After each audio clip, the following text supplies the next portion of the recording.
Smoke and flames. The site David Lentelman and his are now in the hospital, and one woman is dead after Tyler was a hard worker at home and on the job. He also hustled on the football team as an Erie Express player. The team is joining together, holding on to Tyler's helmet, honoring his legacy. Tyler wouldn't want to. Clark says although it seems that mass shootings are becoming more and more common, that the frequency of these types of situations seem to come and go. When that came down, that had to be quite a disappointment.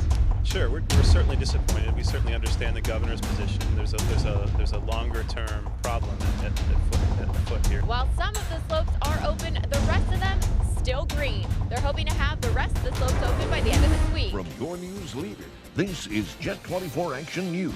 3 local volunteer fire departments, Mill Creek, Kearsarge, and Bell Valley, have a vacant house up in flames. The controlled structure burn on Kuntz Road was a training exercise for the firefighters. The firefighters today will be able to get the experience of watching how the fire progresses. You know, normally we come into a fire on an emergency and we want to put it out right away. They don't get to see how fire actually builds and progresses, and that's an important learning tool for them. This structure, a former photography studio, was deemed unsafe for use. I joined the firefighters in their training. They put me in more than 100 pounds of gear. How do you guys do this so fast? This is a lot. Equipped with steel-toed boots and even an air mask, making it easy to breathe when firefighters are engulfed in smoke. We're going to sit it up high on your shoulders there. Okay. I know. This is the real deal.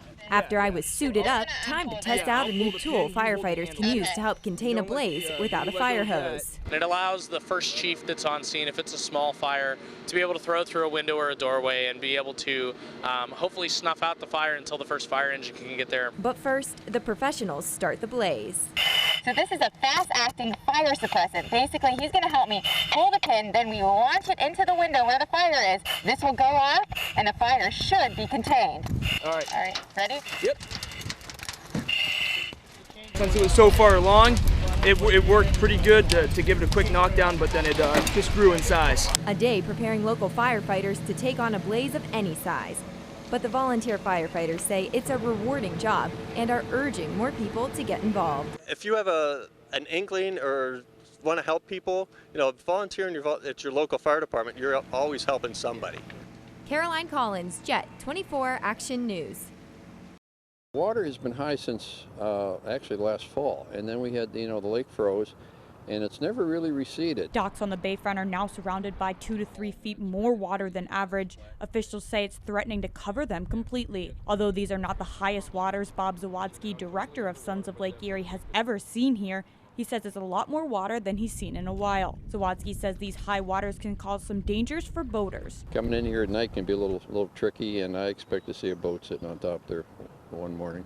The high waters can benefit the commercial ships and recreational boats by covering hazards like rock piles, but they're causing a lot of problems for fishermen. It has goofed up the fishing for perch especially. They are giving us, all the fishermen are having a hard time catching perch. Some of that water is flooding beaches and trails on Presque Isle. The excess water is making beaches shorter, and lifeguards are making adjustments to help keep the beachgoers safe. The markers in the lake are always kept at the 5.5-foot depth level, so no matter how much water accrues in the lake, swimmers are always kept in the more shallow waters. But some of them, aren't as accessible, meaning you can't go out as far distance from shore than you have in the past. We change those daily, if not hourly, depending on conditions.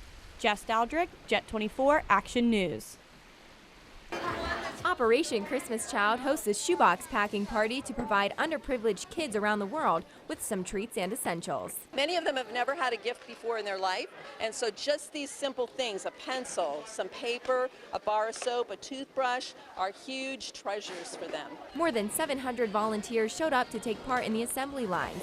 They have a pretty large goal to reach, with boxes going out to 100 different countries around the world. This year's goal is 25,000. That's 3,000 more boxes than they packed at last year's party. Kathy Schreifer says God has given her a heart to help children around the world. It's about giving them a simple gift in the name of Christ so they can hear about God's love. So once you get your yellow box, you start on the assembly line. You pack everything from paper to pens and some pencils, even crayons and toothbrushes, all to go to children who don't have this stuff in their own country. It's just great to know that I've had a good life, I've had everything I've needed, and now I'm helping someone else get what they don't have. Volunteer Brenda Martin says she's very impressed by the hundreds of people who are spending their Saturday helping out. I think it's a huge blessing. I think it's such a neat opportunity to help kids all over the world. And I think that brings people out. And I think it's amazing. Caroline Collins, JET 24 Action News. George Nowak is a master wood carver. He spends his days carving carousel animals and merry-go-round horses. Take a look at some of these works of art that Nowak has carved from blocks of wood. But the amazing thing is George never carved wood, said he didn't know how. I was never involved with art whatsoever. Back in 1991, George was involved in a terrible accident. He suffered severe head trauma. He was in a coma for months. Recovery was long and hard. Now, before the accident, George never carved a thing. After he recovered, he had a calling to create these beautiful pieces of art. A few years after the accident, George's wife took him to a carousel museum in Ohio. That's where George's life changed. I hadn't really talked or communicated or anything else for more than almost 2 years. We're watching it go round and round and round and listening to the band organ music. And as she tells me, I turned to her and looked her basically directly in the eyes and said, "This is what I'm supposed to be doing with my second chance." It was like curtains separating, and I knew what wood to use, how to do the patterns, what gouges and equipment to use. I've never touched it before. I knew everything there was about carousel carving and the merry-go-round animal.